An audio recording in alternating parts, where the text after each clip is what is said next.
I'm going to be interviewing economist Charles DeLand of Howe Institute about a new study that he and his co-authors have written about oil sands royalties. And there's some interesting insights into this about how the program might be designed to be a little bit fairer. Welcome to the interview, Charles. Thanks very much, Markham. Well, look, why don't we start with an overview of the study, please? Sure. So this study is effectively looking at the difference, or whether or not there is a difference in the price that is used for setting the royalty on bitumen, specifically oil sands bitumen, for those that are selling it to themselves and those that are selling to third parties is the same, because in theory, it should be the same. So relatively narrow. Right, and the idea here is that some of these big companies, they own upgraders like Cenovus, I guess, when they bought Husky, they now own the Lloydminster upgrader, and Suncor has some upgraders. And some of them have refineries in Canada and in the US where they're essentially selling it to themselves. And so if I understand you correctly, they pay a lower royalty rate than if the producer was selling it to a third party like a refinery down in the Gulf Coast. So not exactly a lower royalty rate itself. It's the same rate. It's the price that is charged on that bitumen. And for third parties, it's relatively easy because the government can see exactly how that changed hands and what price was used. The difficulty is when you're selling it to an entity of yourself, it's what's called a transfer price. And you see this in many industries. If you're selling from an affiliate to like a subsidiary or something, often tax authorities want to make sure that price reflects a market price, because in theory it should be the same as would be to your competitors. And so our study just looked at whether or not the formula that is in place right now is generating prices that are similar to those that change hands on third party. So what conclusion did your study come to?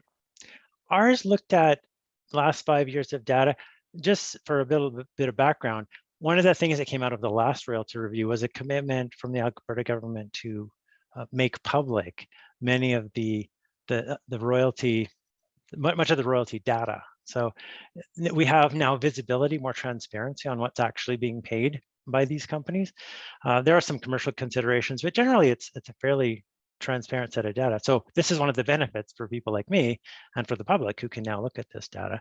And what we found that in each of the past 5 years, it looks like the folks that are basically selling to themselves, or integrated operators, are paying probably more than their peers would be. Or put it to be more specific, the price that is being used to underpin those is higher for those integrated operators than their third-party counterparts.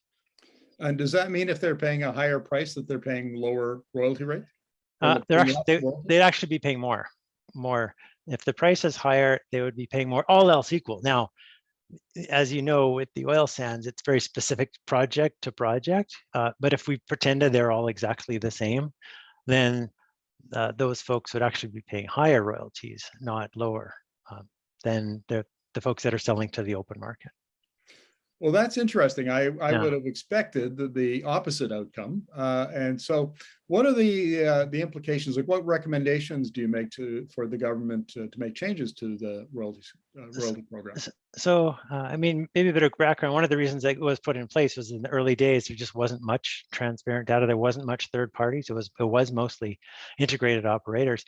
So now we're effectively saying that the market has matured. There are more of these third party transactions. What we can do, or we recommend, is to eliminate the formula, the bitumen valuation methodology, in favor of a market-based price. So just taking maybe perhaps a weighted average price that's used on third-party sales and use that for those integrated operators. So everyone's on the same page there.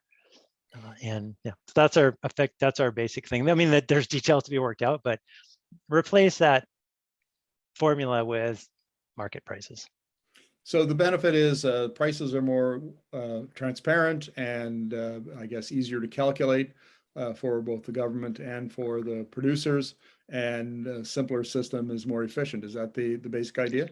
That's the idea. And then you get what we would call horizontal equity, just like that, like companies should pay like amounts or be based on the same amounts.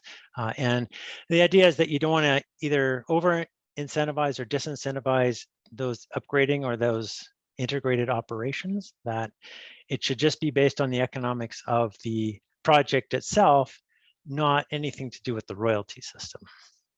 Gotcha. Well, Charles, thank you very much for this. Really appreciate your insights. Thanks very much for having me.